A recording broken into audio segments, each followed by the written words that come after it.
Alright guys, so we're back here, strapped the phone onto the headgear. I'm not sure if you can guys see me in the mirror there. Look like a little bit of a goof, but we will get going now for a little bit of a POV drive. Unfortunately, in this area, like I said in the last video, we don't really have the most scenic roads or nicest driving roads in this area. So unfortunately, we are just going to be sort of straight cruise, more so just so you guys can hear the exhaust, which hopefully you can hear there in the background.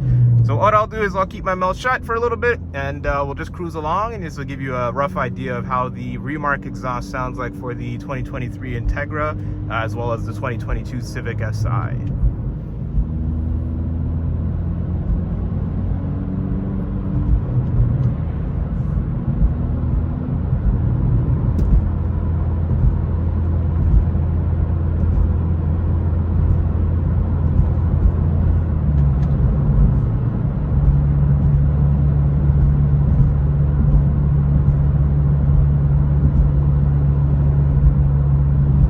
Just to interrupt here, I do see the camera just in my peripheral here above my vision. You can see the phone is jiggling around a little bit, so hopefully the OIS is taking care of that.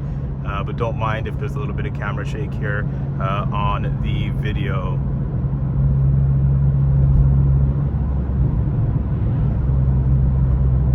And I'm gonna just slow down here, demonstrate here at that sort of 1800 RPM drone-y port for the exhaust, so you guys can hear that.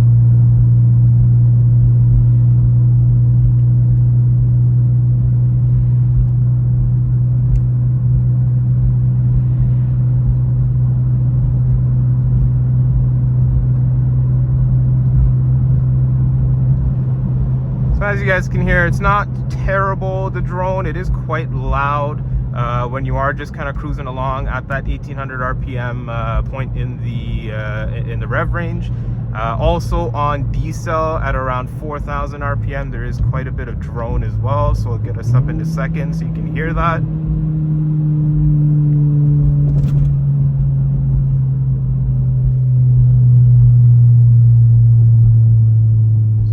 Right about there at that 3500 RPM to 4000 decel sort of time, sort of rev range. There is quite a bit of drone, which is to be expected. I'm sure you guys know the Remark exhaust is obviously wider by a bit than the stock exhaust, so it is a little bit to be expected, but nothing unbearable. I'm sure the camera's picking it up here. It's not really a bad noise or anything like that. I just think the volume of the drone is louder than maybe some other exhausts.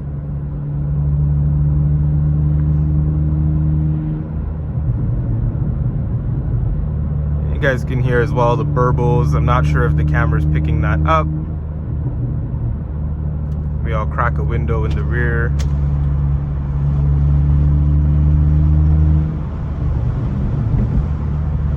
So very, very subtle. I'll keep the windows open. I don't want to have too much wind noise in the video because that is a pain in the ass to edit out. But yeah, I mean, in terms of daily drivability with the Remark exhaust, definitely an awesome exhaust system. I'll probably be posting, like, I guess, a more in-depth video and review on the exhaust down the line. Just today was, again, more so just to test to make sure that mount over there, as you guys can see, this is what I'm using. When I first opened it, it was like, why the hell is there a hair clip in here? But it actually holds the phone pretty nicely. It clamps it down so that it's not going to fall off. The suction cup is pretty on point as well.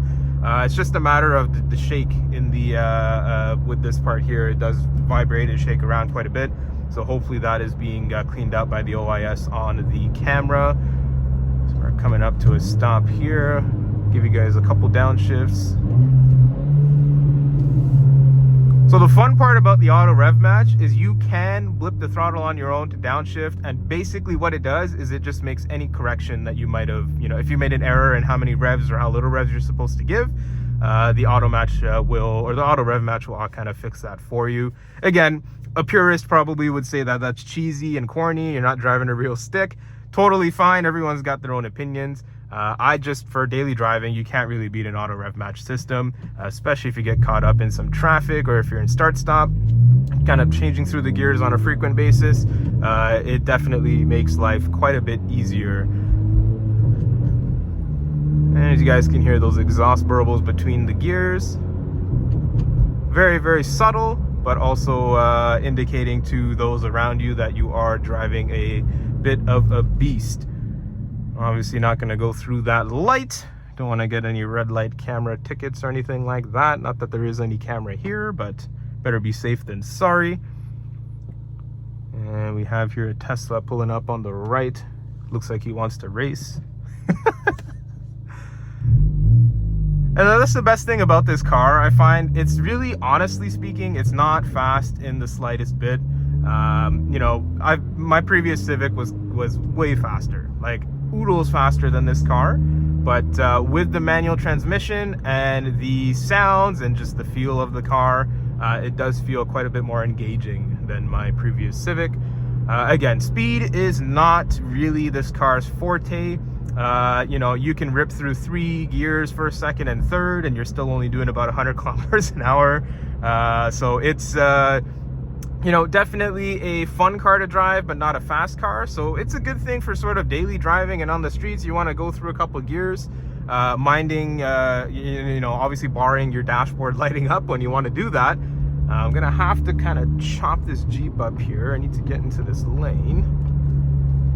So, I mean, yeah, like I was saying, it's fantastic for daily driving. It's got enough pep for around town and overtaking cars and giving you, you know, putting a smile on your face when you're just driving around. You want to have a bit of fun, but it's not so fast that, you know, in the case of a tuner car or a slightly more faster car, you go through a couple of gears and you're doing double or even triple the speed limit in some cases. So that is definitely not the case here. It's an interesting color on that Dodge. And it is so tempting to just send it right now. This is usually the bridge where there's no cops, there's no speed cameras. But unfortunately, just again, given that issue that we're having with the dashboard, with the lights all coming on, we don't really know what the issue is yet. So we'll kind of keep the car in a safe state. We don't want to risk having any issues. Although it would be interesting to catch it on video, because when I went to Pickering Acura, which is not the Acura that I bought the car from, but we did get the TLX from them. I was told, but the car didn't have any lights on at the time, but I was told to bring the car back with the dash lights on, which can be a little bit of a nuisance, especially when the car is kind of resetting the codes or whatever when I turn it off. And so each time I turn the car off, there's nothing really to report. So hopefully, like we said, that fix with the VSA modulator, we don't really know if that's even the issue, but just given the codes and given the research I did, it seems like that's the most likely issue. But we'll have to just sort of wait and see.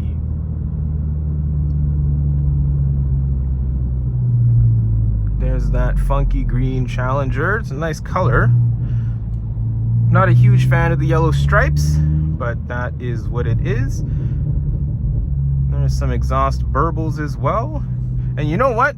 So we are going to Tim Hortons, but seeing as the weather is +1 degrees, it's basically summer.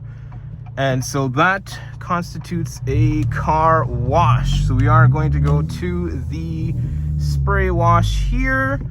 And let's pop in. We'll see how busy this place is.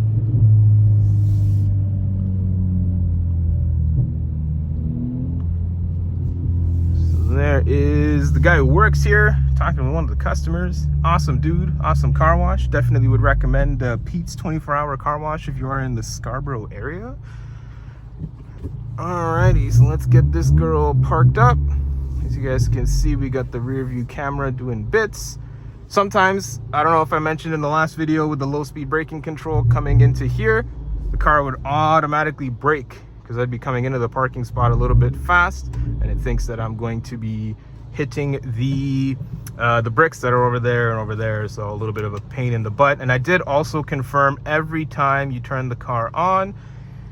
So let me just go into the safety system here. The low speed braking control does automatically turn back on. You know, it is what it is. It's not a huge deal. I think it only activates between 2 and 5 miles an hour. There's the guy saying what's up. So, you know, I used to bring my Civic here all the time, so he knows me quite well. So yeah, with the safety system here, it's a bit of a pain in the ass, but like I said, I think it only activates between 2 and 5 miles an hour. So you're looking at a couple kilometers an hour when you're moving. So when you're moving really slow, 0 to 3 kilometers an hour or so, that's not really doing anything. And when you're going past 5 miles an hour, it's not going to do anything either. But that's pretty much it today, guys. Thank you guys so much for watching. Again, more so just a test video than anything else. Hope you guys enjoyed. If you guys have any recommendations for videos, anything you want to see, any questions you might have, feel free to drop it down below in the comments section. Be more than happy to answer those for you. And I guess I'll catch you guys in the next video. Peace.